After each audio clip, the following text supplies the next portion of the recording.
O nosso contato agora para falar desse tema é com Paulo Pozonoff, que é comentarista aqui da PAN. Paulo, boa tarde. Boa tarde, Denise. Boa tarde a todos. Bom, a gente vê uma clara tentativa aí de Rodrigo Pacheco de pacificar a situação. O presidente Bolsonaro ainda não apresentou os pedidos de impeachment. Se imaginava que ele fosse apresentar de imediato pelo teor das postagens dele no sábado, não é? E agora a gente vê que não há muita receptividade em relação a isso. Inclusive, outras lideranças no Congresso também tentam acomodar um pouco as expectativas em relação ao avanço de qualquer processo, né?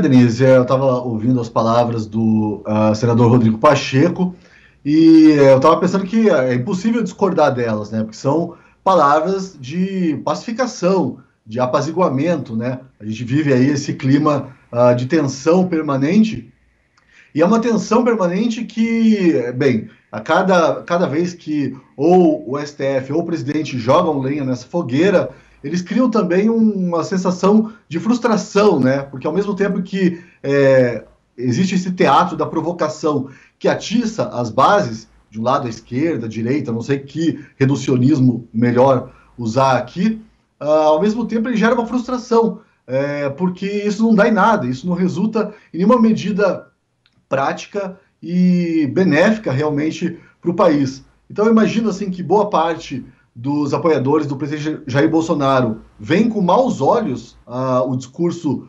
apaziguador, pacificador do Rodrigo Pacheco, mas ele é muito, muito bem-vindo mesmo nesse momento em que eu acho que a ruptura ela já houve. Então é bom a gente começar a pensar mesmo na emenda dessa relação e o mais breve possível.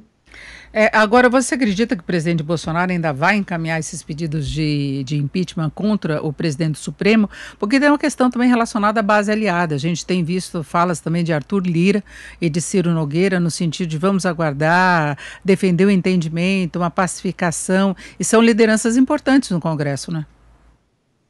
É uma pergunta difícil de responder, Denise, porque se o presidente Jair Bolsonaro agora recuar desses pedidos de impeachment, isso vai pegar bastante mal para a base dele, né? Que está aí bastante. Esse é o problema, inclusive, do presidente Jair Bolsonaro ficar atiçando as suas bases, né? Inclusive aqueles mais afoitos que pedem golpe, intervenção, fechamento do STF.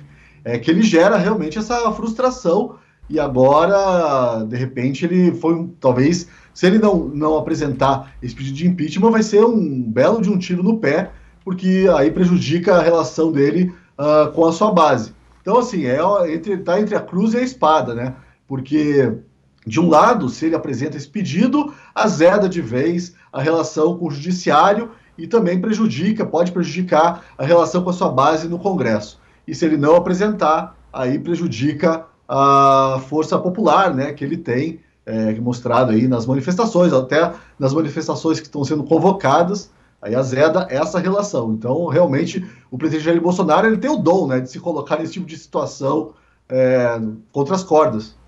Porque quando ele falou, fez as postagens no final de semana e depois ele chegou a dar algumas declarações em entrevistas que ele tem concedido aí a algumas rádios, ele falou dessa possibilidade, criticando novamente a atuação dos ministros. Isso fez com que vários apoiadores se manifestassem nas redes sociais, inclusive a gente sabe do cantor Sérgio Reis que pode ter problemas com a justiça pelo tom do que ele falou, o tipo de convocação que era para convocar mesmo o Senado a promover o impeachment dos ministros. Nós tivemos outras manifestações, convocação de atos, como você colocou, né? Então se cria uma expectativa de uma situação mais extrema ainda, né?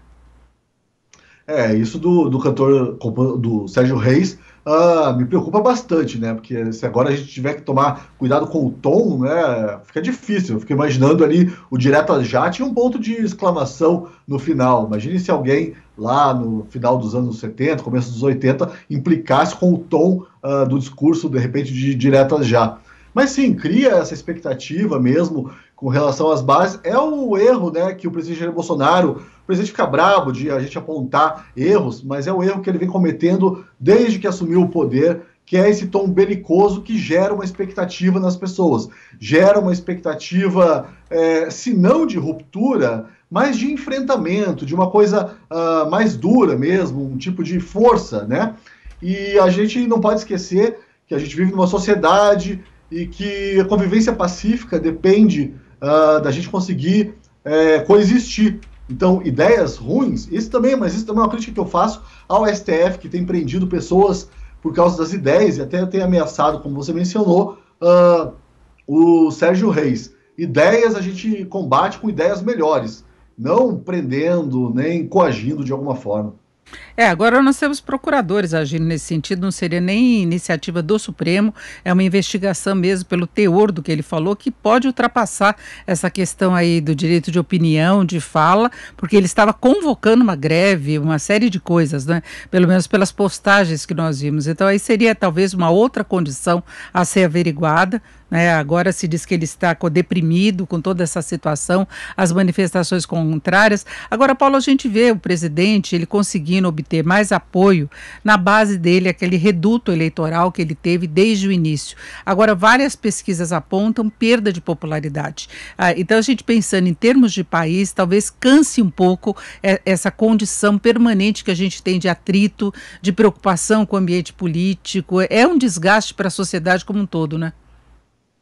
Não, cansa sim, Denise. Eu vi até o seu tweet lá, acho que foi no fim de semana, você expressando, né, esse cansaço, esse temor mesmo de uma ruptura. Por isso que até pensei hoje em falar isso, que eu acho que a ruptura já houve e eu estou pensando mais na emenda mesmo. Voltando só um pouquinho ao caso do cantor Sérgio Reis, não ter sido até uma iniciativa do Supremo piora a situação, se for uma iniciativa de procuradores. Porque o que a gente viu recentemente também foi o TSE, um corregedor do TSE agindo aí contra sites, né, bolsonaristas, de direita, conservadores, não sei qual reducionismo melhor usar nesse momento. A gente vê que o pequeno poder começa a ganhar poder. As pessoas conseguem se sentir no direito de agir em defesa da tal da democracia. Isso é muito perigoso quando atores isolados começam a agir por conta própria, fora aí das 4 linhas da Constituição, como o presidente gosta de usar a expressão.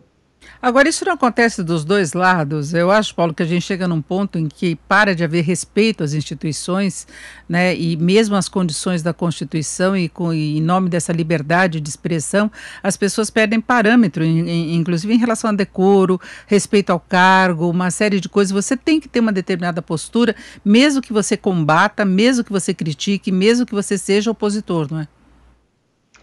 Denise, eu estava pensando muito nisso. Criou-se, né, um espírito belicoso na nação. Há algum tempo já a gente vive nessa Guerra Fria, né, que é basicamente de retórica, palavras. Ainda bem, né? Graças a Deus é só isso. Mas cada vez mais, enquanto alguém não tomar uma atitude honrada, nobre mesmo, de pôr um fim a essa guerra de palavras e também de atitudes, no final das contas, porque tem aí prisões, cerceamento de liberdades, a gente vai viver nesse estado permanente, nesse ciclo, né, de tensão e frustração. Tensão e frustração. Por isso que eu disse que são boas as palavras do senador Rodrigo Pacheco, apesar de eu acreditar que elas não encontrem aí ouvidos muito receptivos, tanto entre a base bolsonarista quanto a oposição mais aí irascível. Exatamente, vamos continuar acompanhando, né, os próximos lances por enquanto. Obrigada, Paulo, estamos cansados, né, compartilhamos pelo menos desse sentimento, desse atrito permanente. A gente gostaria de falar de entendimento, de pacificação do país indo para frente, com uma tranquilidade maior entre as instituições. Por enquanto, muito obrigado, uma boa tarde, Paulo. Boa tarde, Denise, até mais.